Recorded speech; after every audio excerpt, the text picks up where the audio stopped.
ان وآیۃ لہم اللیل نسلخ منہ فاذا ہم، اس آیت سے کیا کر دنیا میں اللہ تعالیٰ نے کہا میری نشانیوں میں سے رات ہے، اس پر سے میں دن کی کھال اتار لے، سلخ یا کھال اتار، اس کائنات کو تشبیہ دی ہے ایک جانور سے، اور اس کے اوپر جو کھال ہے اس کو تشبیہ دی ہے دن سے۔ کھال اترتی ہے تو اصل چیز ہے وہ سامنے، جانور کی اصلیت سامنے، جس کی بھی کھال اتارو اصلیت۔ تو میرے اللہ نے یوں کہا کہ میں دن کی کھال اتارتا ہوں تو لوگ اندھیروں میں میری بات سمجھ میں آئی؟ اس آیت سے میں یہ بات کی دنیا کی اصل، سورج کو اللہ لے کر آیا 4.5 ارب کے بعد سورج کی روشنی ختم، پھر وہاں اور دنیا میں اس کائنات میں 3% روشن ہے، 97% چونکہ وہاں سے روشنی گزرتی، اندھیرا ہی یہ جو 3% والا حصہ روشن ہے اس میں بھی کہیں اندھیرا ہے، اور روشنی علم ہے، نور علم۔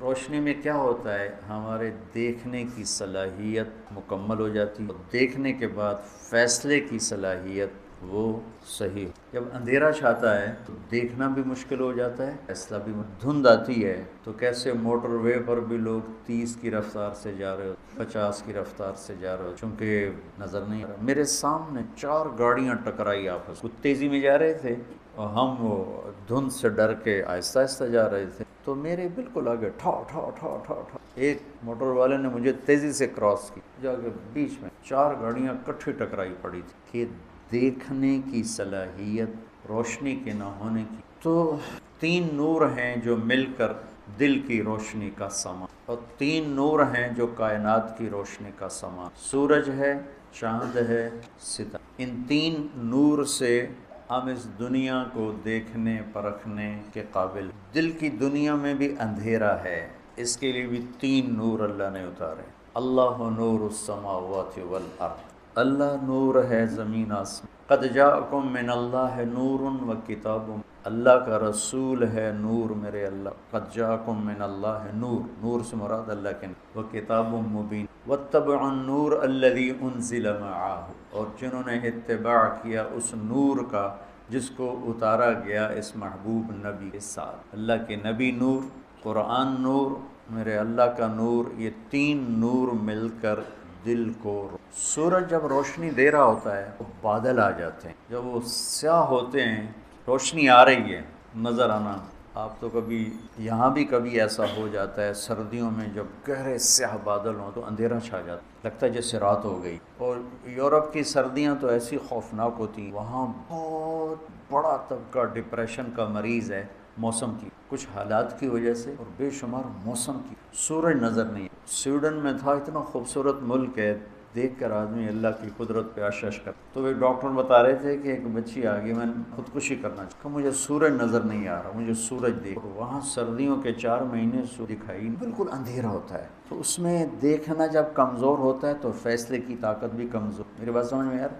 ایک آیت اس کے ساتھ جوڑ، اللہ نور السماوات والارض مثل نورہ کمشکاۃ فیہا مصباح، المصباح فی زجاجہ، الزجاجۃ کأنہا کوکب درّی یوقد من شجرۃ مبارکۃ لا شرقیہ ولا غربیہ یکاد زیتها یضیء ولو لم تمسسہ نار نور علی نور یہدی اللہ لنورہ من یشاء وکذلک یضرب اللہ الامثال للناس۔ اللہ تعالیٰ نے ایک خوبصورت مثال دی، اس آیت کو آیت النور کہا جاتا ہے، سورہ نور اسی کے نام پر نور کہلاتا ہے 18ویں پارے میں، کہ اللہ تعالیٰ نے فرمایا کہ اللہ اپنے نور کی مثال دیتا ہے۔ یہ نور کہاں جمع ہوتا ہے، کس چیز سے چمکتا ہے، یہ بات کر کے پھر میں اگلی بات۔ ایک مثال میں نے آپ کو دے دی کہ سورج کے آگے بادل آ جائیں تو روشنی ہے، آگے پاس نہیں ہو رہی، اندھیرا چھا جاتا ہے، اندھیرا آتا ہے، دیکھنے کی طاقت ختم ہو، دیکھنے کی طاقت جتنی کمزور ہوتی ہے فیصلے کی طاقت اتنی ہی کمزور ہو جاتی۔ تو اللہ تعالیٰ نے فرمایا مثل نورہ کمشکاۃ فیہا مصباح، کہ اب تو وہ زمانہ نہیں رہا جب بجلی نہیں ہوتی تھی تو دیواروں میں ایک ایسے کھڈا سا ہوتا تھا، اس میں چراغ رکھا جاتا تھا۔ وہ کھڈے میں چراغ رکھنے کی وجہ یہ تھی کہ اس کی روشنی کھڈے کی دیواروں سے ٹکرا کے باہر نکلے تو زیادہ روشنی پھیلاتی تھی، اور ویسے یہاں جلا دیا جائے تو اس کی لو اتنی کمزور ہوتی تھی کہ وہ مدہ، ہم نے تو وہ زمانہ دیکھا ہوا ہے اپنے بچپن میں، ہمارے گاؤں میں بجلی نہیں تھی تو ایسے وہ دیے جلتے تھے، اس میں تیل ڈلتا تھا، تو جب وہ ایک کھڈا بناتے ہیں جس کو طاقچہ کہتے ہیں اور عربی میں مشکات کہتے ہیں، تو اس میں جب روشنی دیواروں سے قریب اس طرح ہوتا تھا، ٹکراتی ہے، ٹکرا کے نکلتی ہے تو اس کی ریفلیکشن زیادہ ہوتی ہے اور وہ تھوڑی سی مسجد کی، کمرے کی، اس میں روشنی میں اضافہ ہو جائے۔ تو اللہ تعالیٰ نے تشبیہ دی انسانی جسم کو، یہ سینے کو ایک طاقچہ کے فیہا مصباح، اس میں ایک چراغ ہے۔ وہ چراغ کیا ہے؟ وہ ایمان ہے، وہ ایمان ہے۔ المصباح فی زجاجہ، اس چراغ، وہ چراغ کہاں ہے کہ وہ شیشے میں ہے۔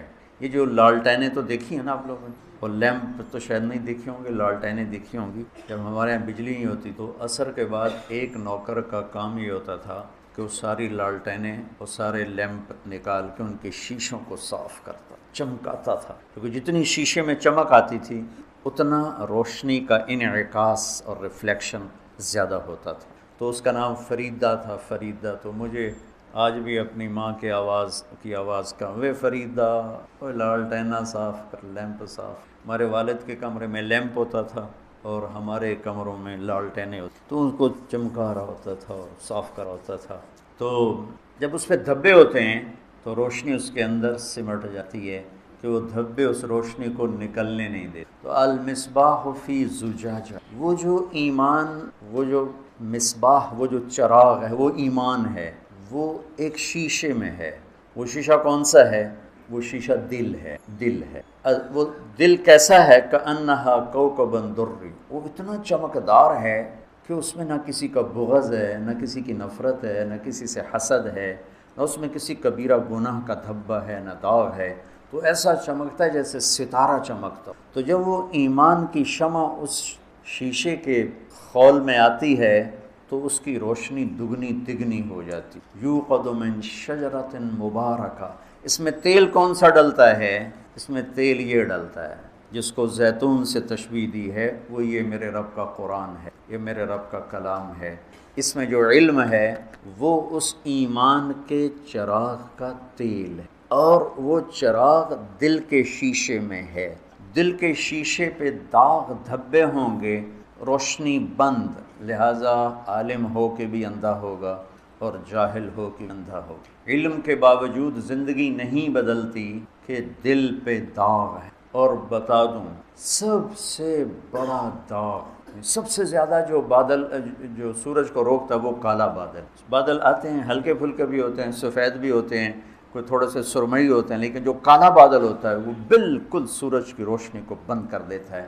دل کے داغ میں سب سے بڑا دھبا، سب سے بڑا دھبا وہ لوگوں سے نفرت، اور اس سے بڑا دھبا اور کوئی نہیں۔ جب یہ لوگوں کے بارے میں منفی سوچے گا، نفرت کرے گا، بغض رکھے گا، اپنے آپ کو سپیریئر سمجھے گا، بڑا سمجھے گا، تو اس کے دل کے اوپر اتنے گہرے بادل آئیں گے کہ علم کی شمع کی شعائیں باہر نہیں جا سکتی، اندر ہی دفن ہو کے۔ جیسے آپ لیمپ کے شیشے پر کالا پینٹ کر دو تو پھر اس کا جلنا نہ جلنا برابر ہو جاتا۔ تو دل پر کلا بل ران علی قلوبہم ما کانوا یکسبون، رین، داغ، ان کے دلوں پہ داغ لگ گئے جو کچھ یہ کرتے۔ تو بڑے گناہوں کے بھی داغ لگتے ہیں، لیکن میرے عزیزو سب سے خوفناک دھبا اور داغ وہ ہے انسانیت سے نفرت، چاہے وہ فرقہ واریت کی بنیاد پر، مذہب کی بنیاد پر ہو، قومیت کی بنیاد پر ہو، کسی جھگڑے کی بنیاد پر ہو، کسی اختلاف کی بنیاد پر ہو۔ اسلام نفرت، مدارسۃ العلم ساعتاً، دارس یدارس، ایک دوسرے کے ساتھ علمی محاورہ کرنا، یا جس کو آپ تکرار کہتے ہیں۔ مدارسۃ العلم ساعتاً خیر من احیاء لیلۃ القدر عند الحجر الاسود۔ اللہ اکبر، تم تو بڑے مالدار ہو یار، ہیں ماشاءاللہ۔ آپ کی رات اللہ کے فضل سے علم میں گزرتی ہے، تو اور لوگ بھی بیٹھے ہیں، میں ترجمہ کر دیتا ہوں۔ چند گھڑی، تھوڑی دیر کا علمی مذاکرہ، علمی گفتگو، علم کی طلب میں، علم کی تلاش، مناظرہ نہیں ہے، لڑائی جھگڑا نہیں، علم کی طلب اور تلاش میں تھوڑی دیر علم کا مذاکرہ اور علم کی بات چیت، یہ حجر اسود کے سامنے کھڑے ہو کر لیلۃ القدر میں ساری رات نفل پڑھنے سے بہتر۔ لیلۃ القدر بذات خود خیر من الف شہر ہے، ٹھیک ہو گیا، اور حرم کی ایک نیکی 1,00,000 کے برابر ہوتی ہے، یہ بھی ٹھیک ہے، معلوم ہے حرم مکہ کی ایک نیکی 1,00,000 کے برابر، تو یہ رات حرم میں 1,00,000 راتوں کے برابر ہوگی۔ 1,00,000 کو 1,000 سے ضرب دیں تو کتنا بنے گا؟ مولوی شاید بتائے گا، حساب اچھا کر۔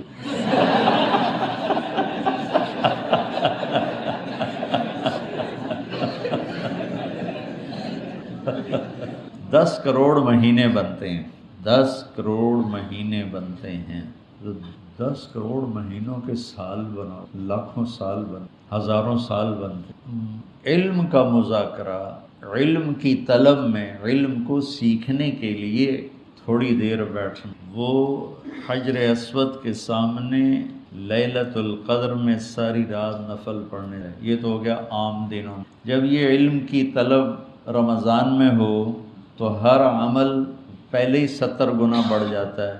فرض، علم کی طلب تو فرض ہے، تو فرض 70 گنا ہو جاتا ہے، نفل فرض بن جاتا ہے، تو اس کو ملٹیپلائی کرنے کے لیے کوئی کمپیوٹر بھی کام نہیں دے گا۔ یہ آپ اللہ کے فضل سے آپ کی ساری، ہم نے 25 کو چھٹی رکھی ہے، 2 راتیں گھر جا کے جاگ لینا، ایک 27 کی ایک 29 کی، تو انشاءاللہ تو اب ویسے بھی آج کل راتیں چھوٹی ہیں، تو یقیناً ایک رات تو ہوگی اس میں، 5 راتیں اگر ہم جاگ لیتے ہیں، یقیناً ایک رات اس میں شب قدر۔ تو اللہ کے نبی شد المیزر، ان آخری عشرے میں خوب محنت فرماتے، کمر کس لیتے، اور ساری زندگی اعتکاف بیٹھے۔ آپ نے کبھی اعتکاف نہیں چھوڑا، فتح مکہ پہ چھوٹا، لیکن شوال میں آ کے بیٹھے، 1 مہینہ پورا اعتکاف کیا، پھر 20 دن کیا، پھر 10 دن، پھر 9 رمضان میرے نبی کو ملے، 9 رمضان، تو 1 میں اعتکاف چھوٹا اور باقی میں آپ نے مسلسل اعتکاف فرمایا۔ لیلۃ القدر کی صرف تلاش نہیں بلکہ اعتکاف اللہ کے در پر پڑ جانا ہوتا ہے۔ اور یہ نا ایک مناسبت ان سارے فرائض میں مجھے ایک نظر آئی جو میں آپ کے سامنے پیش کرتا ہوں، ٹھیک ہے؟ تو اللہ کی طرف لا الہ الا اللہ، یہ کلمہ معرفت ہے، شناسائی کا کلمہ ہے، لا الہ الا اللہ محمد رسول اللہ، یہ اس کو کلمہ معرفت کہتے ہیں۔ معرفت کہتے ہیں پہچان، کلمے کے ذریعے سے ہمیں اپنے اللہ کی پہچان، نماز کے ذریعے اس کے اندر تعلق پیدا ہوا، تعلق پیدا، نماز کے ذریعے وہ پہچان تعلق میں تبدیل ہو، روزے کے ذریعے وہ تعلق محبت میں تبدیل ہو، بھوکے پھر رہے ہیں، عاشق ہوئیں، عشق کماویں، دل رکھیں وانگ پہاڑاں ہو، سہ بدیاں ہزار علامیں، کر جانے باغ بہاراں ہو، منصور جے چک سولی دتے جڑے واقف کل اسراراں ہو، سجدیوں سر چائی نہ باہو توڑے کافر کہن ہزاراں ہو، عاشق سوئی حقیقی جڑا قتل معشوق دے مننے، سر نو جوڑے تے مکھ نہ موڑے، ہمیں 100 تلواراں کھنے کھنے سہے، سچا عشق حسین علی دا باہو، سر دتے تے راز نہ بھن۔ لا الہ الا اللہ محمد رسول اللہ پہچان کرواتا ہے، نماز اس پہچان کو ایک تعلق میں بدلتا، روزہ اس تعلق کو محبت میں بدلتا، اور اعتکاف اس محبت کو عشق میں بدل دیتا ہے۔ اور پھر رمضان کے بعد ہی حج کا سفر شروع ہوتا ہے، پھر عاشق کو ہوتا ہے کہ معشوق کا دیدار ہو، تو احرام عاشقانہ لباس ہے، اور طواف مجنونانہ تلاش ہے کدھر ہے کدھر ہے کدھر، ابھا ڈیکھاں لمحہ ڈیکھاں، اونچے کوٹھے تے چڑھ ڈیکھاں، ڈٹھی دل کو دیواں ٹیکاں، سجن مل سم کے مر پوساں، خواجہ غلام فرید۔ ہاں تیرے کوچ اس بہانے مجھے دن سے رات کرنا، کبھی اس سے بات کرنا کبھی اس سے بات کرنا۔ تو مطاف کوچہ محبوب ہے، اور یہ کلمے سے سفر جو شروع ہوا تھا یہ اعتکاف پہ آ کے والہانہ عشق میں بدلا، عشق نے پھر اس کو گھر سے نکالا، اس کو کپڑوں سے نکالا، اس کو زیب و زینت سے نکالا، اور اس کو بیوی سے نکالا، بچوں سے نکالا، راحتوں سے نکالا، تیل کنگھی شیشہ سے نکالا، اور بس صرف عاشق اور مجنوں بن کر یہ اب الحب ان یخفا وکم قد کتمتہ فاصبح عندی قد اناخ وطنبا، اذا اشتد شوقی ہام قلبی بذکرہ وان رمت قربا من حبیبی تقربا یبدو فافنا ثم احیا لہ ویسعدنی حتی الذ واطربا۔ یہ ایک لڑکی طواف کر رہی تھی، اور یہ ہے طواف کا یہ موضوع، کدھر ہے کدھر ہے کدھر ہے کدھر ہے۔ دیکھو نا، نماز لگتا ہے عبادت ہو رہی، یہ ایک درس کا حلقہ ہے، لگتا ہے کہ ایک عبادت کی ایک شکل ہو رہی ہے، قرآن کی تلاوت عبادت ہو رہی، ٹھیک ہے، سجدے میں پڑا ہوا عبادت ہو رہی۔ طواف کو عبادت لگتا، طواف تو ایک مجنونانہ پھیرے لگ رہے ہیں، پھیرے لگ رہے ہیں۔ یہ اس 3 شعروں کے صدقے میں طواف ہے۔ اسماعیل فرماتے ہیں کہ میں طواف کر رہا تھا تو ایک لڑکی بدو یہ شعر پڑھ رہی تھی، بہت میں نے محبت کو جھٹکا، پر اس نے ڈیرے ڈال دیے، خیمے گاڑ دیے، تنابیں کس دیں اور رسیاں کھینچ دیں، اور میرے سارے وجود کو اپنے عشق میں ڈھانپ کے رکھ دیا۔ اس کا نام آتا ہے میں بے قرار ہو جاتی ہوں، اس کے لیے تڑپتی ہوں، مجھے زیارت کراتا ہے، زیارت کراتا ہے، میں مر جاتی ہوں، پھر اس کے عشق میں دوبارہ زندہ ہو جاتی ہوں۔ اب اسماعیل جیسا علامہ اور فصیح، وہ لڑکی تجھے شرم نہیں آتی حرم میں ایسے شعر پڑھتی ہے؟ اس نے کہا لولت تو قالم احجر عن وسنی، اسماعیل غلط نہ سمجھنا، یہ میرے رب کا عشق ہے جس نے رات کے اندھیرے میں مجھے یہاں پہنچایا ہو۔ پھر وہ کہنے لگی کس کا طواف کر رہے ہو؟ اسماعیل کہنے لگے بیت اللہ کا۔ تو وہ زور سے ہنسی، سبحان، اور یوں آسمان کی طرف منہ اٹھا کے کہنے لگی واہ میرے رب، کیسی تیری پاگلوں کی دنیا ہے جو تجھے چھوڑ کے پتھروں کا طواف کرتے۔ اسماعیل کہتے میں بے ہوش ہو کے گر گیا، اور جب مجھے ہوش آیا تو لڑکی جا چکی۔ تو یہ ایک نا ترتیب میرے ذہن میں بنی کہ حج پھر اس کی انتہا ہے کہ مجنونانہ، جوئیں نہیں مار سکتے، کنگھی نہیں کر سکتے، خوشبو نہیں لگا سکتے، بیوی کو نہیں دیکھ سکتے، کرتا نہیں پہننا، شلوار نہیں پہننی، 2 کپڑے کفن کی طرح لے کر آؤ، اور اپنے سارے انداز مٹ جانے، مر جانے، اپنے آپ کو تج کر جانے کے سارے انداز اپناؤ، اس کا نام حج ہے۔ ای الحج افضل قال العج والثج، سب سے اعلیٰ حج کا شور مچانا۔ اللہ تعالیٰ کہتا ہے ادعوا ربکم تضرعا وخفیا، مجھے پکارنا ہے تو آہستہ آہستہ پکارو اور دھیمے دھیمے پکارو۔ اور جب کہتا حج پہ تو کہتا یہ بھی قرآن کا ایک طریقہ ہے جس کو ایام اللہ کا نام دیا جاتا ہے، کہ اللہ تعالیٰ نے نافرمان قوموں کی نافرمانی پر نبی بھیجا، ٹھکرا دیا، نہیں مانا، اللہ نے کیسے برباد کیا۔ سورہ ہود میں انبیاء کے واقعات اللہ نے ہمیں سنائے، اور زیادہ جن کو سنایا ہے موسیٰ علیہ السلام سب سے زیادہ سنایا ہے، کہ موسیٰ علیہ السلام کا نام قرآن میں 136 دفعہ آیا، 136، اور صرف 2 پارے ہیں جس میں موسیٰ علیہ السلام کا نام نہیں، ایک 5واں، ایک 14واں۔ چوتھے پارے میں بھی نام نہیں ہے، لیکن تورات کا لفظ ہے۔ تورات اور موسیٰ علیہ السلام لازم ملزوم، اشارتاً تو پورے قرآن میں ذکر ہے۔ السبت 5ویں پارے میں بھی آتا ہے، السبت 14ویں پارے میں بھی آتا ہے، تو خود بنو اسرائیل کی طرف اشارہ ہو جاتا ہے، بنو اسرائیل سے موسیٰ علیہ السلام کی طرف اشارہ ہو جاتا ہے۔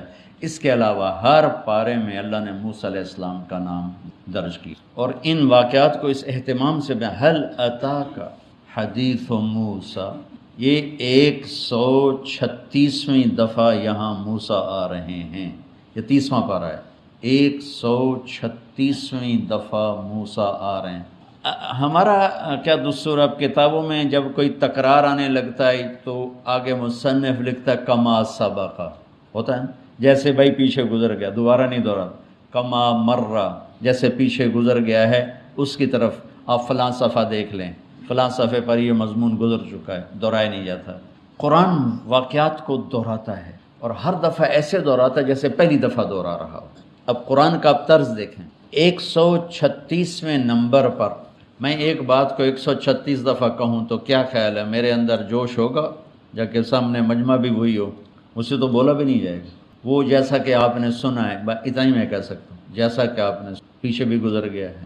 اب آپ قرآن کا طرز دیں، هل اتاک حدیث موسیٰ، هل اتاک وہاں بولا جاتا ہے جہاں بولنے والا یہ سمجھتا ہو کہ یہ میں پہلی دفعہ اس کو سنانے لگا، پہلے نہیں سنایا، اور هل اتاک وہاں بولا جاتا ہے جہاں بولنے والا یہ سمجھتا ہو کہ سننے والے کو پتہ نہیں جو میں بتانے جا رہا ہوں، سننے والے کو پتہ نہیں جو بتانے جا رہا ہوں، اور میں اس کو پہلی دفعہ بتانے جا رہا ہوں اور ہے 136ویں دفعہ، هل اتاک حدیث موسیٰ اذ ناداہ ربہ بالوادی المقدس طویٰ، هل اتاک حدیث الجنود فرعون و ثمود، کتنی دفعہ سمود کو سنایا، کتنی دفعہ فرعون کو سنایا، هل اتاک، یہ اس کے بھی بعد ہے، هل اتاک حدیث الجنود فرعون و ثمود۔ تو اتنی طاقت سے قرآن ذکر کرتا ہے قوموں کی تاریخ کو۔ کذبت کیا ہے کذبت ثمود بالقارعہ، کذبت عاد، کذبت ثمود وعاد بالقارعہ، فاما ثمود فاہلکوا بالطاغیہ واما عاد فاہلکوا بريح صرصر عاتیہ سخرها علیہم 7 لیال و8 ایام حسوما فترى القوم فيها صرعى كأنهم أعجاز نخل خاوية فهل ترى لهم من باقية وجاء فرعون ومن قبله والمؤتفكات بالخاطئة فعصوا رسول ربهم فأخذهم أخذة رابية إنا لما طغى الماء حملناكم في الجارية لنجعلها لكم تذكرة وتعيها أذن واعية۔ نوح علیہ السلام، فرعون، قوم سمود، قوم عاد، 4 قوموں کو اللہ تعالیٰ 29ویں پارے میں کتنی طاقت سے سنا رہا ہے، جیسے پہلی دفعہ سنا رہا۔ کذبت ثمود بطغواها اذ انبعث اشقاها فقال لهم رسول الله ناقة الله وسقياها ألم تر كيف فعل ربك بعاد إرم ذات العماد التي لم يخلق مثلها في البلاد وثمود الذين جابوا الصخر بالواد وفرعون ذي الأوتاد الذين طغوا في البلاد فأكثروا فيها الفساد فصب عليهم ربك صوت عذاب إن ربك لبالمرصاد۔ کیسے اللہ تعالیٰ ألم تر، ألم تروا، ألم يروا، ألم يرى، أفلا ينظرون، أفلا يتفكرون۔ کس طرح میرا مالک ہر دفعہ پیچھے 10 دفعہ سناتا ہے، پھر ایسے سناتا ہے جیسے پہلی دفعہ سنا رہا۔ ہر جگہ قرآن واقعہ جب لاتا ہے تو واقعہ ایک ہوتا ہے، انداز بدلا ہوتا ہے، وہ چونکہ ہمیں اتنی سمجھ نہیں کہ اس تبدیلی انداز کو محسوس کر سکیں تو ہم یکسانیت سمجھتے ہیں، حالانکہ قرآن میں کہیں یکسانیت نہیں، ہر لفظ اپنی جگہ پہ ایک داستان ہے، انوکھی نئی نویلی دلہن کی طرح نئی داستان ہے قرآن پاک کی، ہر کہانی، ہر قصہ۔ تو ایک ہے سورہ ہود میں، پیچھے سورہ اعراف میں اللہ تعالیٰ نے انہی قوموں کا ذکر کیا، پھر سورہ ہود میں اللہ تعالیٰ نے انہی قوموں کا ذکر کیا ہماری ذہن سازی کے لیے۔ ذہن سازی کیا ہے کہ من یطع اللہ ورسولہ فقد فاز فوزا عظیما، جو اللہ اس کے رسول کی اطاعت کرتے ہیں وہ کامیاب ہو جاتے ہیں۔ اور قل ان الخاسرین الذین خسروا انفسهم واہلیہم یوم القیامہ الا ذلک هو الخسران المبین، اور جو اللہ کی نافرمانی کرتے ہیں وہ دنیا اور آخرت میں ناکام ہو جاتے ہیں۔ یہ ذہن بنانے کے لیے اللہ فرعون کو لا رہا ہے، سمود کو لا رہا ہے، عاد کو لا رہا ہے۔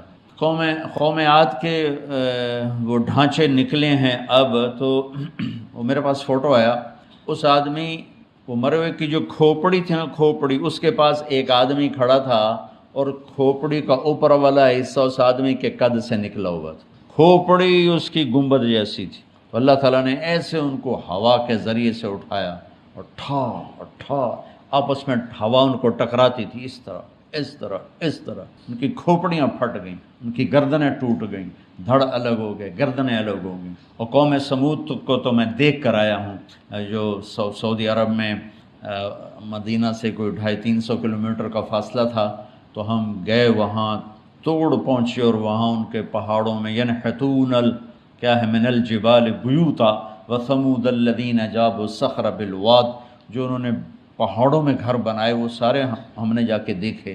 وہ عبرت کا نشان، پہاڑ کو کیا ہوگا ویسے، لیکن جب ہم اس علاقے میں داخل ہوئے تو پہاڑوں کی شکل ایسے جیسے کسی نے ان کو مروڑ دیا ہو۔ تو وہ کیا تھا، فرشتے کی چیخ نے پتھروں کی شکلیں تبدیل کر دی۔ آپ وہاں جائیں تو آپ آنکھوں سے دیکھیں کہ ان پہاڑ، اللہ نے اتنی دنیا پھیرائی اور اتنے پہاڑ دیکھے۔ خود ہمارے پاکستان میں دنیا کے سب سے بڑے پہاڑی تینوں سلسلے موجود ہیں جو پوری دنیا میں نہیں ہیں، لیکن ان پہاڑوں کی شکل جیسے کوئی چیز مسخ ہو جاتی ہے، ایسے صاف نظر آتا تھا کہ ان پہاڑوں کی شکل بگڑی ہوئی ہے، تو وہ فرشتے کی چیخ تھی جو اتنی ہیبت ناک تھی کہ پہاڑوں کے بھی کلیجے اکھڑ کے باہر آ گئے، اور ان کی عجیب شکلیں ہوگی، میری آنکھوں میں تو ہیں لیکن میں بتا نہیں سکتا ہوں۔ تو قوموں کے واقعات میں اللہ تعالیٰ، یعنی اللہ تعالیٰ نے انسانوں کو سمجھانے کے لیے ایک اس کائنات کو استعمال کیا ہے اور ایک قوموں کے واقعات کو استعمال کیا ہے، بہت سی چیزیں ہیں۔ تو قوموں کے واقعات کو لا کر اللہ تبارک و تعالیٰ یہ بتاتا ہے کہ کامیاب کون ہے، ناکام، تاکہ ہم بعد میں آنے والے لوگ نافرمانی سے بچیں۔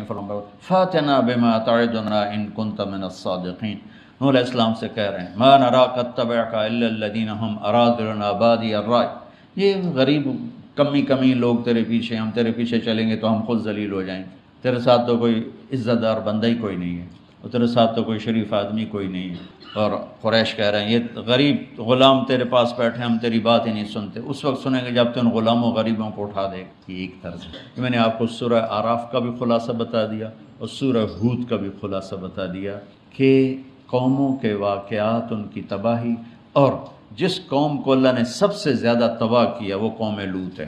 اما ثمود فاہلکوا بالطاغیہ، ایک چیخ آئی، سمود برباد۔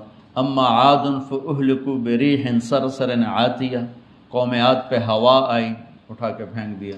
فرعون فاخذناہ وجنودہ فنبذناہم فی الیم وہو ملیم، سمندر میں ڈال کے تباہ و برباد کر دی۔ قوم شعیب آگ برسی اور اللہ تعالیٰ نے تباہ کر دیا۔ لوط علیہ السلام کی قوم پر سب سے زیادہ عذاب آئے، سب سے زیادہ عذاب آئے۔ جو ہم جنس پرستی، اس گناہ کے پیچھے سب سے زیادہ لوط علیہ السلام، زمین میں زلزلہ، فرشتے کی چیخ، پتھروں کی بارش، اوپر کا نیچے، نیچے کا اوپر، فطمسنا اعینہم، چہرے مسخ، یہ 5 ٹھو ٹھو ٹھو ٹھو حملے اللہ نے ان کمبختوں پر کیے، اور ان کو ایک گندے پانی میں ہمیشہ کے لیے ڈبو دیا، جس کو ڈیڈ سی کہتے ہیں، بحر مردار۔ نہ اس میں کوئی کیڑا پیدا ہوتا ہے، نہ کوئی مینڈک پیدا ہوتا ہے، نہ کوئی مچھلی پیدا ہوتی ہے، کوئی جاندار اس پانی میں کوئی نہیں پیدا ہوتا، اور نہ اس میں کوئی ڈوبتا ہے۔ اب اندر جا کے چھلانگ لگاؤ، آپ ڈوبتے نہیں، وہ پانی اتنا گاڑھا ہے وہ نیچے آپ کو لے ہی نہیں جاتا، آپ یہاں تک ہیں، چاہے آپ 1000 میٹر کی گہرائی میں جا کے چھلانگ لگا دیں، آپ یہاں تک ہوں گے۔ اردن میں ہے یہ، ایک ساحل اردن سے ملتا ہے، ایک ساحل اسرائیل کے ساتھ ملتا ہے۔ وہ آج تک اللہ کے عذاب کی نشانی۔ اور جب یوں اٹھا کے پھینکا، جبریل نے زمین کو یوں اٹھایا اور یوں پھینکا، تو 300 میل تک زمین دھنس گئی، 300 میل تک زمین دھنس گئی۔ جیسے کوئی وزنی چیز زمین پر گرے تو دائیں بائیں تھوڑا زمین دھنس جاتی ہے، کھڈا سا بن جاتا ہے۔ اس علاقے کا نام ہے غور۔ میں سارے علاقے میں پھرا، پورا ایک طرف سے چلے اور دوسری طرف میں جا کے نکلے، وہ ادھر پہاڑ ایک دم ایک بہت بڑا علاقہ ہے، وہ ایک دم نیچے نشیب میں چلا جاتا ہے۔ یہ وہ دھماکہ تھا زمین کا جس نے زمین کو نیچے دھنسا دیا۔ جب اتنی اوپر سے نیچے اللہ تعالیٰ نے اس پورے ٹکڑے کو اٹھا کے پھینکا، تو بے حیائی میرے اللہ کی بارگاہ میں دیکھو، الایمان بضع و سبعون شعبہ، اعلیٰ لا الہ الا اللہ و ادناہا اماطۃ الاذی عن الطریق والحیاء شعبۃ من الایمان۔ کیا کمال ہے! ایمان 70 سے اوپر کچھ شعبے ہیں، سب سے اعلیٰ لا الہ الا اللہ ہے، سب سے ادنا راستے سے تکلیف دہ چیز کا ہٹانا ہے۔ اب اس کے بعد کیا ضرورت ہے کسی شعبے کو الگ کر کے بتانے کی؟ یہ بتایا کہ حیا ایمان کا سب سے بڑا شعبہ ہے، اور بے حیائی کفر کا سب سے بڑا شعبہ ہے شرک کے بعد۔ تو اللہ تعالیٰ نے، آج بھی وہ قومیں بے حیائی کی انتہا پر ہیں، لیکن ان کی سچائی نے انہیں بچایا ہوا ہے، ان کی دیانت داری، معاملات میں دیانت داری نے انہیں بچایا ہوا ہے، انسانی ہمدردی نے انہیں بچایا ہوا ہے۔ ابھی میں کینیڈا میں تھا، کھلے گھر چھوڑ کے چلے جاتے ہیں، کوئی چوری کا تصور ہی کوئی نہیں۔ اب ان یورپین ملکوں میں، جب مشرقی یورپ، وہ ساڑھے ہی برا ہے، وہ ساری انگلینڈ سے کاریں چوری ہو کر پولینڈ آتی ہیں، تو جیسے ہمارے یہاں کاریں چوری ہو کر پشاور جاتی ہیں، پشاور سے باڑے جاتی ہیں، وہ سارے تسبیح بھی پڑھتے ہیں، اتنے میں داڑیاں بھی رکھتے ہیں، اور ساری چوری کی گاڑیاں وصول کرتے ہیں۔ ان کو خیال ہی نہیں آتا بھئی ہم کیا کر رہے ہیں، تو ساری چوری کی یورپ کی گاڑیاں پولینڈ آ کر بکتی ہیں۔ تو یہ Poland, Romania, Bulgaria, Hungary, Yugoslavia, یہ سارے ہمارے جیسے ہیں، دھوکہ، فراڈ، جھوٹ، چوری، تو وہ ہماری طرح قسم پرسی کا شکار ہے۔ اور جن ملکوں نے یعنی نافرمانی کے اسباب، اور یعنی نافرمانی اس درجے کی کہ عذاب کے سارے اسباب موجود ہیں، لیکن رکا ہوا کیوں ہے؟ سچ بولتے ہیں، ہمدرد ہیں، دیانتداری سے کام کرتے ہیں، دھوکہ نہیں دیتے، کسی کا حق نہیں دباتے، کوئی جھوٹا کیس نہیں، کوئی ایسے جہاں انسان ہوتے ہیں وہاں جرم ہوتے ہیں، یہ نہیں کہ وہ جرم سے پاک ہے، اکثریت پر فیصلہ ہو، انہیں پتہ ہی نہیں جھوٹ کیسے بولا جاتا، جھوٹ بولنے کا تصور ہی کوئی، تو ان چیزوں نے نا ان کی جان بچائی ہوئی ہے۔ تو بچوں اللہ سے مانگو کہ اللہ ہمیں ان گناہوں سے بچائے جس پر اس کا غضب نازل ہو۔ باقی وہ انسان ہی نہیں جس سے خطا نہ ہو، وہ انسان ہی نہیں جس سے خطا نہ ہو، جو توبہ نہ کرے وہ خراب کام ہے، وہ شیطان ہے۔ توبہ بس سب معاف۔ صحابہ جیسی ہستیوں سے خطائیں ہوئیں یہ بتانے کے لیے کہ اللہ کا مقرب ہونے میں خطا کوئی آڑ نہیں ہے، گناہ کوئی آڑ نہیں ہے، چونکہ انسان کی فطرت ہے اس سے گناہ ہوتا ہے۔ ساری دنیا کے جنید بغدادی، شیخ عبد القادر جیلانی، ساری دنیا بن جائے شیخ عبد القادر جیلانی، ساری دنیا بن جائے جنید بغدادی، ایک صحابی کے برابر ہو سکے؟ صحابہ سے ہر قسم کے گناہ ہوئے ہیں، یہی سمجھانے کے لیے کہ اتنے پائے پہ پہنچ کر بھی انسان کمزور ہوتا ہے، اس سے بھی خطا۔ کلًا وعد اللہ الحسنی، ہم نے سب کے لیے جنت کا وعدہ کر دیا۔ جو میں نے کل بھی کہا تھا، کسی نیک آدمی کی کمیاں نہ پکڑنا، تو کسی کی کمی مت پکڑو، خاص طور پر اہل علم، اہل تصوف، اہل تبلیغ، نیک لوگ، دیندار لوگ، کبھی تنقید نہ کرو ورنہ گرداب میں آ جاؤ گے، بھنور میں آ جاؤ گے۔ دھن رے دھنیے اپنی دھن، پرائی دھنی کا پاپ نہ پن، تیری روئی میں چار بنولے، سب سے پہلے ان کو چن، تجھے کیوں فکر ہے اے گل، دلے صد چاک بلبل کی، تو اپنے پیرہن کی چاک تو پہلے رفو کر لے۔ ادھر دیکھ ادھر دیکھ، یہ ایسا وہ ایسا، یہ ایسا وہ ایسا، یہ کافر وہ کافر، وہ کسی نے مسلمان ہی رہن دیو یار، سارے نے ٹھوکی جان دیو دوزخ وچ، جویں دوزخ تسی بنائی تے فیصلہ بھی تسی کر وہ کریم ایک بدو آیا، یا رسول اللہ حساب کون لے گا قیامت کے دن؟ آپ نے کہا اللہ کا موجوں ہو گئی ہیں، کہنے لگا موجوں ہو گئی ہیں، آپ نے کہا کیا موجوں ہو گئی ہیں؟ کہا سخی بادشاہ نب تے بھی چھڑ دے گا، سخی بادشاہ ہے نب تے بھی چھڑ دے گا، اتنے ڈرائی جاندے نے تو اس نے سوٹا پھیرنا ہی پھیرنا ہے، پھیرنا ہی پھیرنا۔ ایک پڑھا لکھا آدمی تھا، کہنے لگا تسی مولویاں ساڑھے کولو رب کھو لیا، اور رونے لگا کہ تسی مولویاں ساڑھے کولو ساڑھا رب کھو لیا، ایڈا ڈرایا جے سانو، ایڈا ڈرایا جے سانو، کسی رب تو ہی دوڑ گئے۔ بشرا ولا تنفرا، یسرا ولا تعسر۔ تو خیر یہ ایک مضمون تھا۔ دوسرا مضمون میں نے سوچا تھا کہ سورہ یوسف قرآن کا احسن القصص ہے۔ نحن نقص علیک احسن القصص بما اوحینا الیک ھذا القرآن وان کنت من قبلہ لمن الغافلین۔ عجیب بات ہے، اللہ نے یوسف علیہ السلام کا قصہ ایک ہی جگہ سنا کے فنش، پھر پورے قرآن میں کہیں کہیں نام آیا ہے، اور موسیٰ علیہ السلام کا قصہ ادھر ختم ہوتا ہے ادھر شروع ہوتا ہے، ادھر ختم ہوتا ہے ادھر شروع ہوتا ہے، بہت تکرار ہے۔ اس تکرار کی ایک وجہ یہ کہ جب امت پہ زوال آئے گا، اب زوال تو آنا تھا، بد اخلاقی بد عملی نے آنا تھا، تو اب اس سے نکلنے کا راستہ کیا ہے؟ تو وہ بنو اسرائیل کو دیکھنا پڑے گا کہ موسیٰ علیہ السلام اور ان کے نبیوں نے کس طرح محنت کر کے اپنی امت کو دوبارہ نافرمانی سے نکال کے فرمان برداری تک پہنچایا۔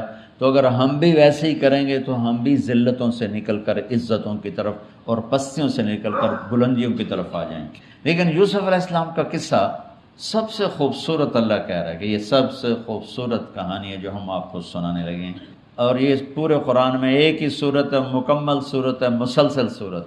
اور یوسف علیہ السلام اور موسیٰ علیہ السلام میں کچھ مطابقتیں ہیں، یعنی کچھ آپس میں ملتے جلتا نظام چلتا ہے۔ یوسف علیہ السلام کے قصے میں ماں کا ذکر کوئی نہیں، باپ کو ہائی لائٹ کیا ہے۔ موسیٰ علیہ السلام کے قصے میں باپ کا ذکر کوئی نہیں، ماں کو ہائی لائٹ۔ ایک نبی کے ذریعے سے ماں کا مقام بتایا ہے اور ایک نبی کے ذریعے سے باپ کا مقام بتایا ہے، اور بطور باپ جیسا یعقوب علیہ السلام کو قرآن نے پیش کیا ہے اور کسی کو نہیں پیش، کسی اور کو پیش نہیں۔ یوسف علیہ السلام کو پانی میں پھینکا گیا، موسیٰ علیہ السلام کو بھی پانی میں پھینکا گیا۔ یوسف علیہ السلام کو پھینکنے والے بھائی تھے اور موسیٰ علیہ السلام کو پھینکنے والی ان کی والدہ تھی۔ موسیٰ علیہ السلام جا کے مصر کے دربار میں پہنچے اور یوسف بھی پانی سے نکل کر مصر کے دربار میں پہنچے۔ یوسف علیہ السلام پہ تہمت لگی، موسیٰ علیہ السلام سے خطا ہو گئی، تہمت نہیں، واقعی ہو گیا، قتل ہو گیا۔ موسیٰ علیہ السلام کو مصر سے بھاگنا پڑا، یوسف علیہ السلام کو مصر میں قید ہونا پڑا، موسیٰ علیہ السلام کنعان سے دوبارہ مصر آئے، اور یوسف علیہ السلام نے کنعان سے اپنے سارے عزیز و اقارب کو دوبارہ مصر میں بلا لیا۔ موسیٰ علیہ السلام کا بچپن ماں کے گرد گھومتا ہے، یوسف علیہ السلام کا بچپن باپ کے گرد گھومتا ہے۔ یوسف علیہ السلام کو بھائیوں نے دھکا دیا اور موسیٰ علیہ السلام کو بہن نے ماں تک پہنچایا، وہاں بھائیوں نے دھکا دیا، باہر نکال، یہاں بہن نے ہیلے کے ساتھ واپس ماں کی گود میں پہنچایا۔ بہت ساری مناسبات ہیں، اچانک جو ذہن میں آئی میں نے سنا دیا، اب غور کرو گے تو اور بہت سی نکل آئیں گی۔ میرے پاس تو ٹائم تو ہوتا ہے لیکن میرا سر ساتھ نہیں دیتا ہے، تو رمضان میں تو اب کوئی کام نہیں ہے، بیٹھے رہنا ہوتا ہے، لیکن دماغ ساتھ نہیں دیتا تھکاوٹ کی وجہ سے۔ یوسف علیہ السلام کو خواب آتا ہے، وہ خواب اپنے باپ کو بتاتے ہیں، انی رأیت 11 کوكبا والشمس والقمر رأیتهم لی ساجدین۔ بچے کو باپ اپنے ساتھ اس طرح جوڑے مانوس کرے کہ بچہ دل کا حال باپ کو بتائے یا ماں کو، یہاں سے یہ سبق ملتا ہے۔ آج کل کے بچوں کو خواب آئے گا نا تو دوست کو بتائیں گے، ابے کو نہیں بتائیں گے، کیونکہ ابا موبائل سے فارغ نہیں ہے، کمپیوٹر سے فارغ نہیں ہے، اور اماں کو بھی ڈرامے سے فرصت نہیں ہے، تو وہ دوست کو بتائے گا۔ آج کے ماں باپ نے اولاد سے دوستی ختم کر دی، ایک گھر میں رہ کر دوستی نہیں، ہاں جی کھانا کھا لو، کپڑے پہن لو، اسکول چلے جاؤ، ٹیوشن کے لیے چلے جاؤ، ٹیوٹر آ گیا چلے جاؤ، قاری صاحب آ گئے چلے جاؤ، کتنے گریڈ آئے، کتنے اے آئے، کتنے بی اے کے بھیج پتہ نہیں اے بھی کتھو آ گیا نا مرادن۔ تو یوسف علیہ السلام اپنے دوست اپنے بھائی کو نہیں سناتے، اپنے ابا کو سناتے۔ یہ ایک سبق ہے والدین کے لیے کہ اولاد کو اتنا اعتماد دو کہ اپنے دل کی بات تمہیں بتا سکے، اپنا ہمدم ہم راز تمہیں بنائیں، دوستوں کو نہ بنائیں۔ دوستوں سے غلط مشورے آئیں گے، ماں باپ سے صحیح مشورے آئیں گے، لیکن جب ایک قانونی سی زندگی بن جاتی ہے، اور خاص طور پر آج کا جو نظام تعلیم ہے، اس نے ایک بے رحم فضا پیدا کر دی۔ ایک معصوم ننھا 3 برس کا بچہ وہ اسکول کا بوجھ لے کے جاتا ہے روتا ہوا، آتا ہے روتا ہوا، اس کے دل میں ماں باپ کی محبت جنم ہی نہیں لیتی، جنم لی ہوئی محبت مر کے دفن ہو جاتی ہے، ختم ہو جاتی ہے، اس کے سارے نیورون جل جاتے ہیں جب اس کے اوپر پریشر ڈالا جاتا ہے، پیچھے سے بجلی کا پریشر زیادہ آئے گا یہ اڑ جائیں گے۔ ایسے جب اس پر پریشر پڑتا ہے، کبھی ٹیوشن، کبھی اسکول، کبھی گریڈ، کبھی ادھر، تو اس کے سارے وہ نیورون جو ہوتے ہیں وہ جل جاتے ہیں۔ جب وہ شعور میں آتا ہے تو وہ سمجھتا نہیں ماں باپ کون ہے، دماغ تو ختم ہو چکا ہے۔ تو یوسف علیہ السلام اپنے والد کو بتا رہے ہیں کہ میں نے یہ خواب دیکھا۔ والد خواب کی تعبیر جاننے والے ہیں، وہ فرماتے ہیں بھائی کو نہ بتانا، بھائیوں کو نہ بتانا، کہ کہیں کوئی چکر نہ چلا دیں تیرے خلاف۔ اس سے پتہ چلتا ہے کہ ایک حدیث استعینوا علی امورکم بالکتمان فإن صاحب النعمت محسود، اگر اللہ تعالیٰ کوئی تمہیں دے تو چھپانے کی کوشش کرو، کہ نعمتوں کو دیکھ کر کچھ لوگ محبت کرتے ہیں، کچھ لوگ حسد کرتے ہیں، اور حسد کی نظر آدمی کو کھا جاتی ہے، اور حسد کا ایسی بیماری کہ اس کا علاج ہی کوئی نہیں۔ اللہ نے کہا دشمن کا علاج ہے کیا؟ ادفع باللتی ہی احسن، دشمن کے ساتھ اچھا سلوک کر، وہ تیرا دوست ہو جائے گا۔ اور حاسد کا اللہ نے کہا علاج کوئی نہیں، تو کیا کر کبا مجھ سے پناہ مانگ، ومن شر حاسد اذا حسد، کہ حسد کا اللہ نے علاج نہیں بتایا، سن رہے ہو؟ اللہ نے حسد کا علاج نہیں بتایا، پناہ مانگو، ومن شر حاسد اذا حسد، یا اللہ بس تو ہی جان بچ۔ تو خیر میرا خیال ہے پورا قصہ سنانے کی بجائے میں اس کا آپ کو نا اس کی متھ، اس کا جو اصل ہدف ہے جو اللہ بتانا چاہتا ہے وہ بتا دوں۔ واقعہ تو سب کو معلوم ہے، وہاں سے باپ کو دھوکہ دے کے لائے کنویں میں ڈال دیا، اور اتنی بے دردی سے مارا پیٹا، اور جب پھینکنے لگے تو ان کا ہاتھ منڈیر پہ پڑ گیا، تو ایک بھائی نے یہاں تلوار ماری قبضہ، یوں وہ اتنی زور سے لگی ہاتھ چھوٹ گئے، تو اللہ نے جبریل سے فرمایا گرنے سے پہلے گود میں لے لو، تو پانی میں گرنے سے پہلے جبریل کے پروں پر تھے، اور اللہ تعالیٰ نے وہاں 3 دن وہاں رہے۔ تو وجاءت سیارة فأرسلوا واردهم فأدلى دلوه قال یا بشرى هذا غلام وأسروا بضاعة واللہ علیم بما يعملون۔ تو وہ قافلہ گزرا، وہاں کنواں دیکھ کے پانی لینے گئے، انہوں نے ڈول نیچے ڈالا، یوسف علیہ السلام ڈول میں بیٹھ گئے، اور یوسف علیہ السلام اعطی شطر الحسن، پوری دنیا کے مردوں کو جو حسن ملا، عورتوں کو جو حسن ملا، اس کا پورا 1/2 یوسف اکیلے کو ملا، تو کیا چیزوں کی، کیا چیزوں کی۔ 7 ارب انسان تو آج ہیں، اور آگے کتنے آئیں گے ہمارے بعد، اور ہم سے پہلے کتنے گزر گئے۔ ان سب کے حسن کے 2 حصے کیے جائیں تو ایک حصہ پوری دنیا کو تقسیم کیا اور آدھا پورا یوسف کو دیا، کیا چیز ہوں گے۔ اور جنت میں ہر آدمی حسن یوسف والا، کیا کمال نہیں۔ اور اللہ تعالیٰ نے عورتوں میں سب سے حسین عورت اماں حوا کو بنایا۔ اماں حوا سب سے حسین عورت تھی، ان کا اصلی قد تھا 130 فٹ دی اماں جان، 130 فٹ کے ابا جان۔ یہی قد جنت میں اللہ واپس لوٹا دے گا، 130 فٹ کی ہائٹ کا۔ تو جو وہ ڈول سے نکل یا بشرا، یوں ہی کیا ہوگا اس نے، یا بشرا ہذا غلام، وہ یہ کیا چیز نکل، ہذا غلام، میں حیرت ہے کہ یہ کیا ہے، یہ کیا چہرہ ہے، کیا نور ہے، کیا حسن ہے، کیا جمال ہے۔ اور ابھی امتحان چل رہا ہے، عین اس وقت بھائی پہنچ گئے ان کو چیک کرنے کے لیے کہ کیا حال ہے۔ ارے یہ تو ہمارا بھاگا ہوا غلام ہے، تمہیں کہاں سے مل گیا؟ کہا ہمیں تو کنویں سے ملا ہے۔ کہا اچھا ٹھیک ہے، ہم بیچتے ہیں، لے جاؤ۔ وَشَرَوْهُ بِثَمَنٍ بَخْسٍ دَرَاهِمَ مَعْدُودَةٍ وَكَانُوا فِيهِ مِنَ الزَّاهِدِينَ۔ تو مصر کے گورنر نے خریدا تو اکرمی مثواہ وعسیٰ ان ینفعنا او نتخذہ ولدا، اور موسیٰ علیہ السلام کو بھی کہا فرعون کی بیوی نے، قرۃ عین لی ولک عسیٰ ان ینفعنا او نتخذہ ولدا۔ ایک مناسبت یہ بھی ہے، ادھر بھی کہا جا رہا ہے نتخذہ ولدا، ادھر بھی کہا جا رہا ہے نتخذہ ولدا۔ تو وہاں فرعون نے کہا تیری ٹھنڈک ہوگا، میری تو نہیں لگتا، میں تو لگتا ہے یہی مینوں مارے گا۔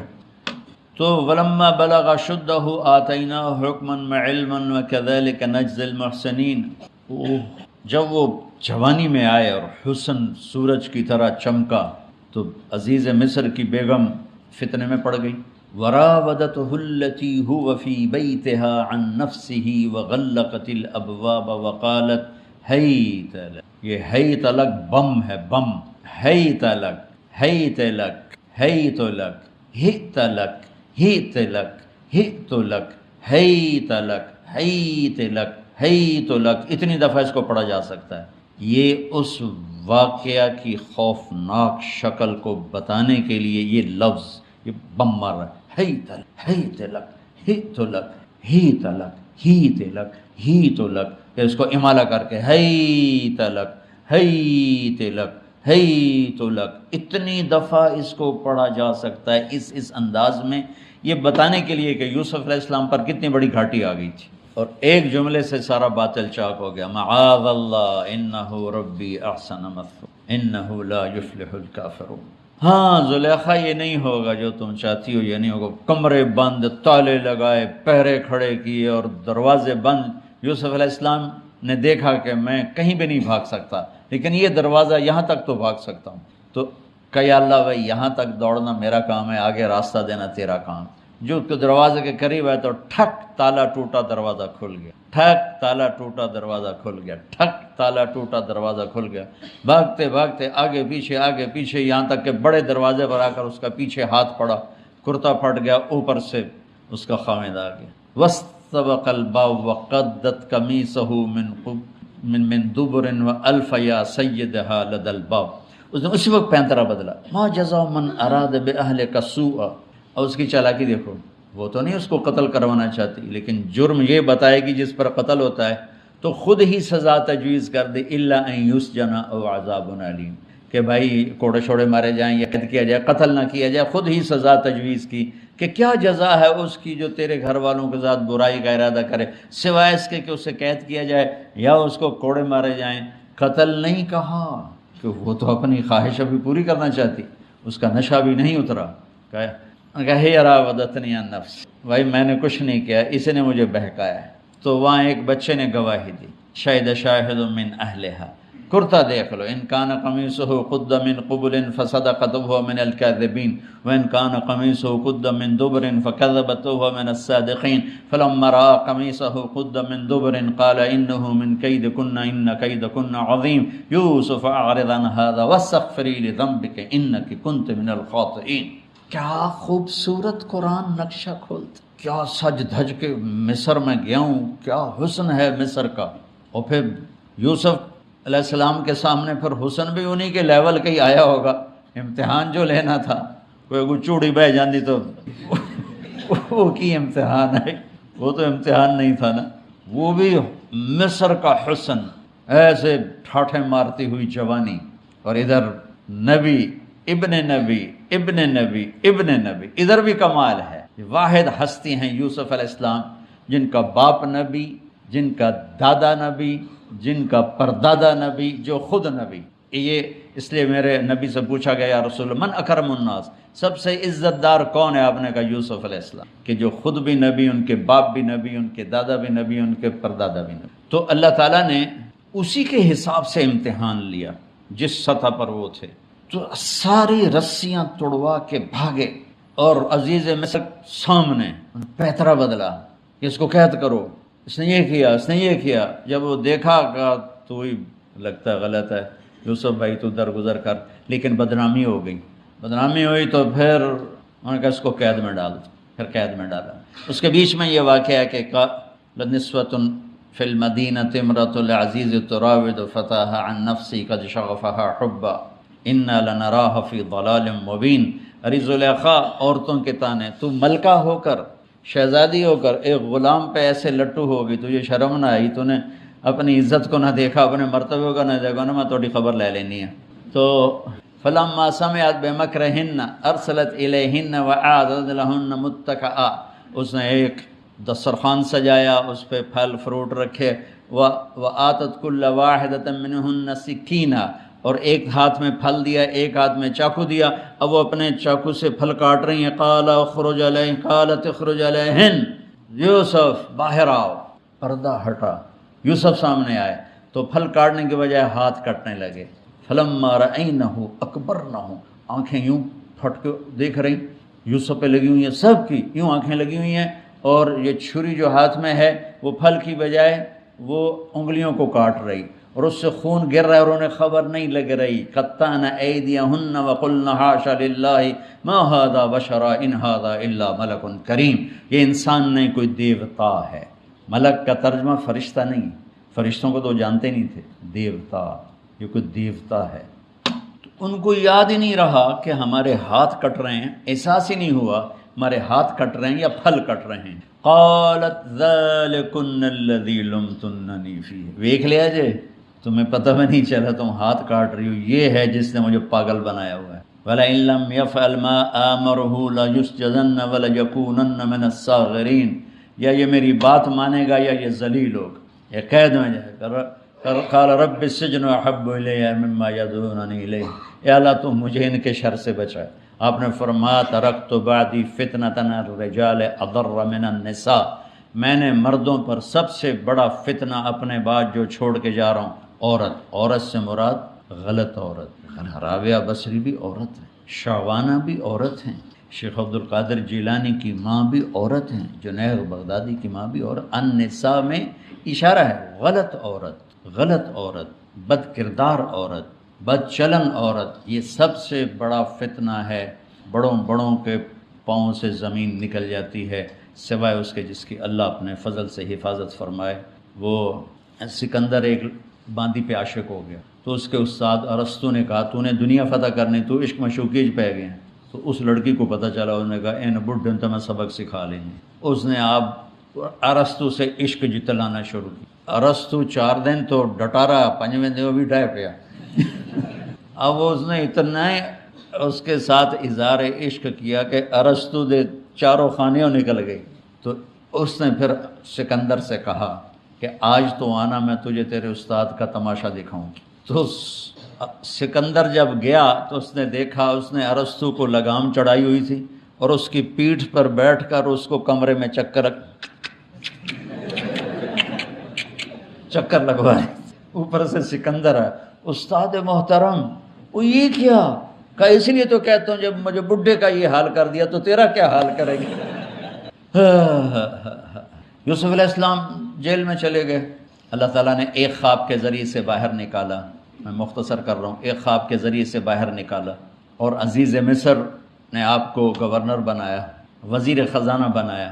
وجاء اخوۃ یوسف فدخلوا علیہ وہم لہو منکرون فعرفہم وہم لہو منکرون۔ یوسف علیہ السلام میں نے یہ اس طرح رہتے تھے، اس طرح اپنے چہرے پہ نقاب رکھتے تھے کہ کوئی ان کی وجہ سے فتنے میں نہ پڑ جائے، اس طرح نقاب رکھتے تھے۔ تو وہ تو نقاب میں تھے، تو بھائی آئے تو نہ انہوں نے پہچانا، نہ ان کو خیال تھا کہ یہ یوسف بیٹھا ہوا ہے۔ انہوں نے تو غلام علوم بنا کے کہیں گل سڑ گیا ہوگا۔ انہوں نے کہا بھائی کو لے کر آنا ورنہ تمہیں غلہ نہیں دوں گا۔ بھائی آئے، آخری جگہ پہنچتے ہیں۔ دوبارہ جب وہ غلہ لینے آئے، بنیامین کو انہوں نے روک لیا تھا، دوبارہ جب وہ غلہ لینے آئے تو یعقوب علیہ السلام کو بھائیوں نے بتایا کہ یوسف عزیز مصر نے روک لیا ہے بنیامین کو۔ تو یعقوب علیہ السلام کو 40 سال ہو گئے تھے روتے ہوئے۔ یعقوب علیہ السلام بطور باپ کیسے ہائی لائٹ ہوئے؟ وَجَاءُوا عَلَىٰ قَمِيصِهِ بِدَمٍ كَذِبٍ قَالَ بَلْ سَوَّلَتْ لَكُمْ أَنفُسُكُمْ أَمْرًا فَصَبْرٌ جَمِيلٌ وَاللَّهُ الْمُسْتَعَانُ عَلَىٰ مَا تَصِفُونَ۔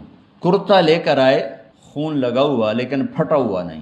تو یعقوب علیہ السلام نے فرمایا بھیڑیا بڑا سیانا ہے، چولا لا کے میرے پوتر نو کھا دس کرتا اتار کے میرے بیٹے کو کھایا، کہ کرتا کہیں سے پھٹا نہیں اور یوسف کھایا گیا۔ یہ سب تمہارا مکر و فریب ہے۔ لیکن فصبر جمیل کا کیا مطلب ہے کہ بچوں تم نے بڑا ظلم کیا ہے لیکن میری زبان سے کبھی تانا نہیں سنو گے، میرا صبر رہے گا، موت تک رہے گا، تمہیں کبھی برا بھلا نہیں کہوں گا۔ اور اتنی نافرمان اولاد کو گلے سے لگا کے رکھا، سینے سے لگا کے رکھا۔ اس محبت نے ان کو بھی توبہ پہ آ کے کھڑا کیا۔ اگر وہ آج کل کے والدین گھر سے نکل جاؤ، آگ کر دو، اولاد اور ماں باپ میں رسہ کشی ہے اور لڑائی ہے اور جھگڑا ہے اور نفرت ہے، نہ وہ ضد چھوڑتا ہے نہ وہ ضد چھوڑتا ہے۔ ماں باپ کو ضد چھوڑنی چاہیے۔ بچے نادان ہوتے ہیں، عقل کے کچے ہوتے ہیں، تجربہ ہوتا نہیں ہے، ان کے اوپر اگر ہم مسلط ہو کر اپنی ضدوں پر ان کو جھکائیں گے تو وہ ٹوٹ جائیں گے، وہ بکھر جائیں گے، وہ ہم سے متنفر ہو جائیں گے۔ میں قربان جاؤں، والدین کو یعقوب علیہ السلام کی مثال سامنے رکھنی چاہیے کہ نافرمان اولاد کو گلے سے لگا کے رکھ، اور کہیں بھی تانا نہیں دیا کہ تم نے میرے بیٹے کو مجھ سے جدا کر دیا۔ فصبر جمیل، صبر کے ساتھ، صبر کے ساتھ۔ یہ آج کے ماحول میں یعقوب والی صفت اگر باپ میں ہوگی تو کوئی اولاد ضائع نہیں ہوگی، لیکن باپ ہی جب مقابلہ کر لیتا ہے، ضد پہ آ جاتا ہے، تو اپنے ہاتھوں سے اپنی اولاد کو دفن کر دیتا ہے تابوت میں۔ نافرمانی کے تابوت کی کیل والدین لگاتے ہیں کہ وہ ضد کر لیتے ہیں، بچوں سے ضد کر لیتے ہیں۔ ارے اپنی ضدیں توڑ دو، وہ تمہارے اوپر قربان ہو جائیں گے، فدا ہو جائیں گے۔ اگر ان پر اپنی ضدیں مسلط کرو گے پھر لڑائیاں ہوں گی، جھگڑے ہوں گے، نفرت ہوگی۔ تو یعقوب علیہ السلام بطور باپ انتہائی ہائی لائٹ ہوئے ہیں، انتہائی، کہ کس طرح اتنا بڑا جرم کرنے والی اولاد کو بھی گھر میں بٹھا کے کٹھے کھانا کھا رہے ہیں، کٹھے اٹھ، 40 سال سے یہ سلسلہ چل رہا ہے، اور روتے روتے آنکھیں چلی گئی ہیں۔ اور انما اشکو بثی وحزنی الی اللہ، کہ میں تمہیں تو کچھ نہیں کہہ رہا ہوں، تَلَّا تَفْتَحُ تَذْكُرُ يُوسُفَ حَتَّى تَكُونَ حَرَضًا أَوْ تَكُونَ مِنَ الْهَالِكِينَ۔ ابا جان آپ تو تباہ ہو جائیں گے، برباد ہو جائیں گے، یوسف کے غم میں آپ مر جائیں گے۔ کہا میں تم سے تو کبھی کچھ نہیں کہا، تمہیں کبھی کوئی تانا دیا؟ انما اشکو بثی وحزنی الی اللہ، اللہ کے سامنے روتا ہوں، تمہیں تو کبھی کچھ نہیں کہا۔ یہ بطور باپ، تم بھی بہت سے شادی شدہ ہو، تمہارے بچے چھوٹے چھوٹے ہو چکے ہیں، تم جو مولوی ہوتے ہو بہت جلدی بچے کو جنید بغدادی بنانا چاہتے ہو، پیدا ہوتے ہی سر پہ ٹوپی، دودھ پیتا بچہ سر پہ ٹوپی۔ ارے بھائی کیا کر رہے ہو؟ اور اتنے گٹھ جڈا قد ہوندا تے ترائے ہاتھ تے پگڑی بننی ہوندی، اتنے بچوں کو پگڑیاں بنا رہے ہیں۔ ارے بھائی اس سے دین نہیں آتا، اس سے بچوں میں دین نہیں آتا۔ اللہ کے واسطے میری سنو، یعقوب علیہ السلام کو پڑھو تاکہ تمہیں پتہ چلے کہ بچوں کو دین پہ کیسے لانا ہے۔ عام طور پر سورہ یوسف میں یوسف علیہ السلام کو ہائی لائٹ کیا جاتا ہے، میں یعقوب علیہ السلام کو ہائی لائٹ کرتا ہوں کہ میں ان کو بطور باپ جو دیکھتا ہوں وہ کوئی یوسف علیہ السلام سے کم درجے کی اہمیت نہیں ہے یعقوب علیہ السلام کی سورہ یوسف میں۔ لیکن سارے مفسرین بھی اور واعظین بھی اور خطیب یوسف یوسف یوسف یوسف، وہ جو جواد وسیم کا لطیفہ شاید آپ کو اس نے سنایا کہ نہیں، کہ ایک دیہاتی خطیب ان پڑھ وہ بیان کر رہا تھا جدو یوسف علیہ السلام انہوں دے بھائیاں نے کھوئے سٹیا تے آواز آئی، آگے بھول گیا۔ جب بھول گیا تو او مومنو، او مسلمانوں، سنو، گیان نال سنو، پھر نہ کہنا مولوی نے مسئلہ نہیں دسیا۔ جدو یوسف علیہ السلام نے بھائیاں نے کھوئے سٹیا تے آواز آئی،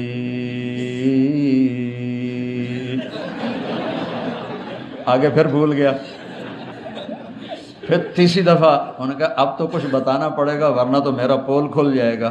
اے مومنو میری گل سنو, کن کھول کے سنو, جاگ کے سنو, مینوں ویکھ کے سنو, میں بڑی وڈی گل تانوں کرن لگا, سنو. پھر نہ کہنا مولوی نے مسئلہ نہیں دسیا. جدوں یوسف علیہ السلام نوں بھائیاں نے کھوئے چڑھایا تے آواز گنو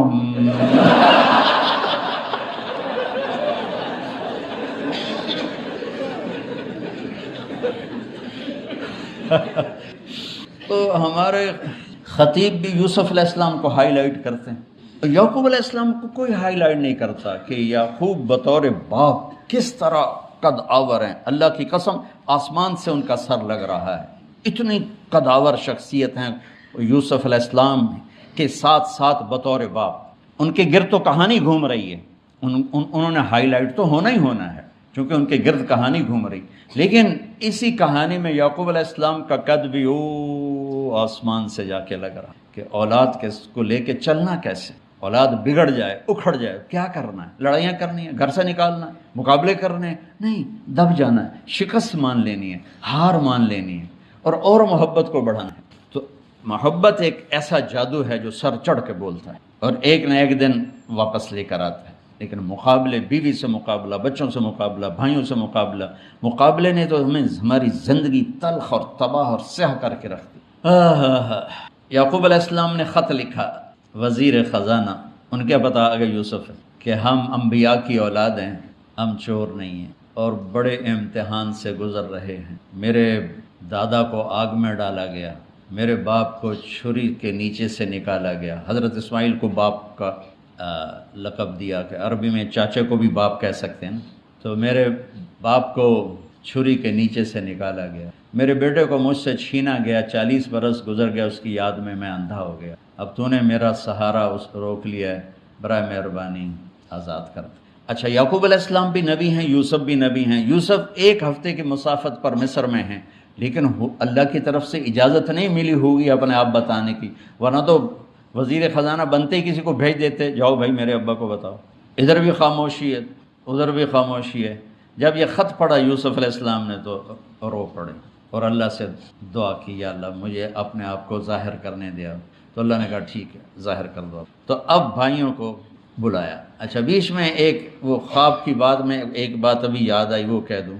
یوسف علیہ السلام بے گناہ قید میں گئے, ٹھیک, بادشاہ نے خواب دیکھا ہے.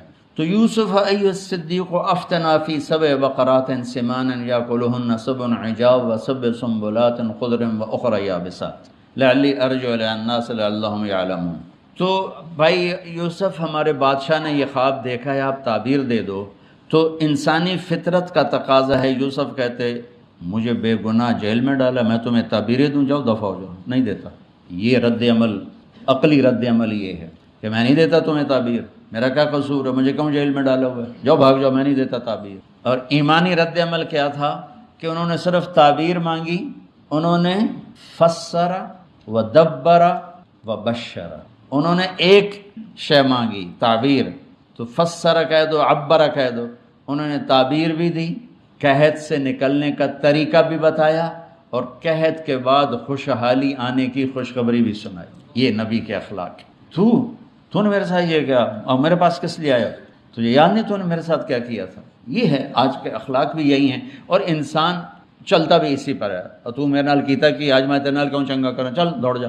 اور میں قربان جاؤں اخلاق یوسف پر کہ عبر و دبر و بشر, تعبیر بھی سنائی, طریقہ بھی بتایا, بشارت بھی سنائی کہ آئے گا سال, پھر ثم بارشیں بھی ہوں گی اور چہل پہل بھی ہوگی. تو اللہ سے مانگ لو کہ اخلاق یوسف اللہ تمہیں نصیب فرما دے. یوں نقاب تھا اور بھائی آ گئے دوبارہ, اب اجازت ہو چکی ہے کہ بتا دو. تو ایسے نقاب ہٹایا, هل علمتم ما فعلتم بيوسف واخيه اذ انتم جاهلون. جو کچھ بھائیوں نے کیا تھا تو اس کے لحاظ سے میرے ذہن میں جملہ بنتا ہے, قد علمتم ما ظلمتم بیوسف واخیہ اذ انتم عامدون. سمجھو میرا جملہ, تمہیں خوب یاد ہوگا جو تم نے یوسف اور اس کے بھائی پہ ظلم کیا سوچی سمجھی اسکیم اور سازش کے تحت یہ جملہ بنتا ہے۔ اور اخلاق یوسف دیکھو، حل علمتم، میں نے تھوڑی دیر پہلے بتایا، حل کہاں بولا جاتا ہے؟ جہاں مجھے یہ پتہ ہو کہ مولوی شاہ صاحب میری بات نہیں جانتے اس لیے میں حل کیا آپ کو پتہ چلا؟ یہ ہے حل۔ کیا آپ کو معلوم ہے؟ یہ حل ہے۔ تو حل کا لفظ لا کے بھائیوں کو کیا بتا رہے ہیں کہ تم بے خبر تھے، بے خبر تھے۔